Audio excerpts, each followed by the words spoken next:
வெற்றிவேல் முருகனுக்கு அரோகரா. சக்திவேல் முருகனுக்கு அரோகரா. ஞானவேல் முருகனுக்கு அரோகரா. சிவசுப்பிரமணிய சுவாமிக்கு அரோகரா. மெய்யன்பர்களே, உண்மையான தொண்டர்களே, நிஜமான பக்தர்களே, பெருங்கூடி மக்களை வாழும் இந்த ஒரு நாட்டில் முருகருக்காக அர்ப்பணிக்கும் அடியார்களே, இந்த ஒரு காணொளி எந்த ஒரு சோஷியல் மீடியாவில் நீங்கள் பார்த்துருந்தாலும் இந்த ஒரு காணொளி உங்களுக்கான தனிப்பட்டு அழைப்பு காணொளியாக எடுத்துக்கொள்ளுங்க. வருகின்ற ஜூலை 12ஆம் தேதி ராவ் பஹாங் ஸ்ரீ சிவசுப்பிரமணிய ஆலயத்தில் எழுந்தருளிய நம் முருகருக்கான மகா கும்பாபிஷேகம் அழைப்பு காணொளிதான் இவை. 12 வருடத்துக்கு ஒரு முறை நடைபெறும் இந்த மகா கும்பாபிஷேகத்தை காண நீங்களும் உங்கள் உற்றார் உறவினரும் குடும்பத்தினரும் கண்டிப்பாக கலந்து கொள்ளுமாறு ஏற்பாட்டு சார்பாகவும் கோவில் நிர்வாக சார்பாகவும் உங்களை அன்போடு அழைக்கிறேன். அருள் கடலாகவும் அன்பின் கரையாகவும் ஸ்ரீ சிவசுப்பிரமணியம் ஆலயத்தில் எழுந்தருளிய நம் முருகப்பெருமான் வள்ளியும் தேவயானையும் மனம் முடித்து திருமண காட்சியோடு நமக்கு அருளாசை அள்ளித்தருகிறார். இந்த அன்பு வடிகிற அழகான முருகனை காண வேண்டாமா? பக்தர்களே, மெய் அன்பர்களே, கண்டிப்பாக வருகின்ற 12 ஜூலை மகா கும்பாபிஷேகத்தை காண திரண்டோடி வாருங்க. இங்க சரவண பொய்கையும் உண்டு.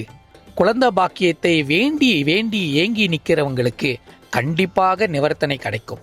இந்த முறை ஸ்ரீ சிவசுப்பிரமணியர் ஆலயத்தோட மகா கும்பாபிஷேகத்தை வழிநடத்தவும் ஆகமம் பிரகாரம் படி தேவைப்பட்ட பூஜைகளை சரியாகவும் நெறியாகவும் மிக நேர்த்தியாகவும் எடுத்து நடத்தி பூர்த்தி செய்ய அனைத்து பொறுப்புகளையும் பிரசன்ன குருக்களும் மற்றும் அவரோட சீடர்கிட்டையும் முழு பொறுப்பை நிர்வாகம் ஒப்படைச்சிருக்காங்க.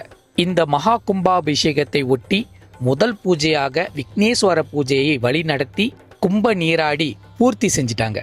மதியம் வாஸ்து தெய்வங்களுக்கும் கிராம தெய்வங்களுக்கும் தேவைப்பட்ட அனைத்து பூஜைகளும் மிக சிறப்பாக நடத்தி முடிச்சாங்க.